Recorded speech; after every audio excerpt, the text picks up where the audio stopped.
বাইতুল্লাহর উপর যদি হামলা হয়, মসজিদে হারামের উপর হামলা হয়, যদি আল্লাহর ঘর কাবা শরীফ বাইতুল্লাহ যেদিকে ফিরে আমরা এখন নামাজ আদায় করি, যেই বাইতুল্লাহকে অনেক অনেক বেশি ইজ্জত করি, যেই বাইতুল্লাহর ছবি আমাদের বাসাবাড়িতে লটকিয়ে রাখি, ওয়ালমেট হিসেবে ব্যবহার করি, এই বাইতুল্লাহর কদর আমাদের কাছে আছে না নাই? আছে না নাই? বাইতুল্লাহর উপর হামলা কোনো মুসলমান সহ্য করতে পারে না, ঠিক করে আওয়াজ দেয়া বলো। ওই বাইতুল্লাহর ইজ্জত মর্যাদা আমাদের কাছে এখন যেমন, ঠিক তদ্রুপ বাইতুল মাকদাসের মর্যাদাও আগে মুসলমান জাতির কাছে ছিল। এখন ওদিকে ফিরে নামাজ আদায় করা হয় না, আল্লাহ তাআলার অর্ডারে কিবলা পরিবর্তন হয়েছে। এ নিয়ে অনেক কথা আছে, লম্বা কথায় যাব না। বিশ্বনবী সাল্লাল্লাহু আলাইহি সাল্লাম বাইতুল্লাহর দিকে ফিরে নামাজ আদায় করেছেন, আমরাও করতেছি। বাইতুল্লাহ এখন আমাদের কিবলা, কিয়ামত পর্যন্ত কিবলা থাকবে। বাইতুল্লাহর ইজ্জত অনেক বেশি, আর আল আকসার ইজ্জত আছে না নাই? বাইতুল্লাহর উপর অ্যাটাক করলে যেভাবে সারা বিশ্বময় যত মুসলিম মুমিনাত রয়েছে, মুসলিমাত রয়েছে, সকলের জন্য আবশ্যক হয়ে যায় জিহাদ করা, অস্ত্র ধারণ করা, ইহুদি খ্রিস্টান কাফের মুশরিক অমুসলিম বেঈমানের বিরুদ্ধে অস্ত্র ধারণ করে জিহাদে ঝাঁপিয়ে পড়া।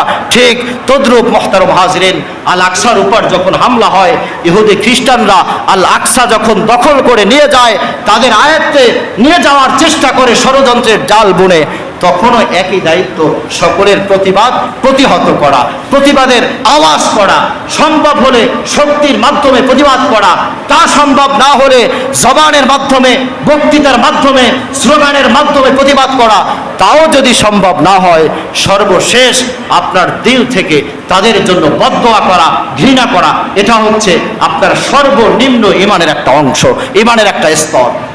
আমরা কোথায় আছি? এই বাইতুল মাকদাসকে ইহুদিরা দখল করে রেখেছে। ফিলিস্তিনরা তো শুধু নিজেদের ভূমিতে থাকার জন্য, নিজেদেরকে ফিলিস্তিনের নগরীতে, গাজার নগরীতে টিকিয়ে রাখার জন্য বাড়ি ঘরের মায়ায়, জানের মায়ায় শুধু যুদ্ধ করছে, বিষয়টা এমন নয়। তারা তো বাইতুল আকসাকে, আল আকসাকে সংরক্ষণের জন্য জিহাদ করছে, ঠিক কিনা জোরে বলে। এই জিহাদ কি শুধু তাদের দায়িত্বে নাকি আমাদের দায়িত্বেও ছিল? আমরা খাচ্ছি, পড়ছি, নামাজ পড়ছি, ঘুমাচ্ছি, আর কোনো কাজ নাই। এমনকি মাঝে মাঝে একটু দোয়া করবো তাও মনে থাকে না। হ্যাঁ, মাঝে মাঝে একটু দোয়া করা দরকার। ফিলিস্তিনের সাধারণ মুসলিম জনতা নির্যাতনের শিকার হয়ে যারা শাহাদাত বরণ করছে, হে রব, প্রকৃত শহীদ হিসাবে তুমি তাদেরকে কবুল ও মঞ্জুর করো, ফিলিস্তিনের মুসলিমের পক্ষে সহায়তার হাত তুমি বাড়িয়ে দাও, এ বলে দোয়া করা দরকার আছে না নাই? তারও তো খবর নাই। মুসলমান ভাইয়েরা আমার, হাসরের ময়দানে সকলকে জবাবদিহি করতে হবে। আপনি একজন রিক্সা চালক, আপনি মুসলিম মুমিন, আপনাকেও জবাবদিহি করতে হবে। আমার এক এলাকায়, এক দেশে, ইসলাম প্রধান একটা রাষ্ট্রে ইহুদি খ্রিস্টানেরা যখন পাশবিক নির্যাতনের হিংস্র থাবা বাড়িয়েছিল, ও রিক্সা চালক তুই কি করেছিলি? ও মিলের সাধারণ একজন ওয়ার্কার তুই কি করেছিলি? জবাব দে, জবাব চাই। ফিলিস্তিনের মাসুম ছোট বাচ্চা, মাও শহীদ হয়েছে, বাবাও শহীদ হয়েছে। মুসলমান ভাইয়েরা আমার, দেখলে খুব কান্না আসে। বলা যায় না এমন পরিস্থিতি, এমন সিচুয়েশন কায়েম হয়েছে যা বলার মতো নয়। বাচ্চাকে দেখাশোনার কেউ নাই, বাচ্চা কান্না করে, চোখের পানি ছাড়ে, গলা থেকে রক্ত ঝরছে, হয়তো গুলির আঘাত কিছু লেগেছে। বাচ্চাকে দেখবে, দেখাশোনা করবে, লালন পালন করবে, এমন কেউ নাই। এই বাচ্চার স্থানে যদি তাদের বাচ্চা না হয়ে আমার সন্তানটা হতো, আমার বাচ্চাটা হতো, আমার ভাইটা হতো, আমার নাতি নাতি যদি হতো, একটু খেয়াল করেন।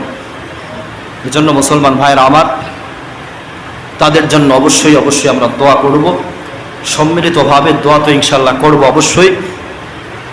একা একা যখন নামাজ আদায় করি, প্রত্যেক নামাজের পর আমি আমার বাবা মার জন্য দোয়া করি, নিজের জন্য যেভাবে দোয়া করি, ঠিক তদ্রূপ এই শহীদ, মাজলুম, নির্যাতিত মুসলিম ভাই বোনের জন্য আমরা দোয়া করব। পারবো তো ইনশাআল্লাহ? পারবো ইনশাআল্লাহ?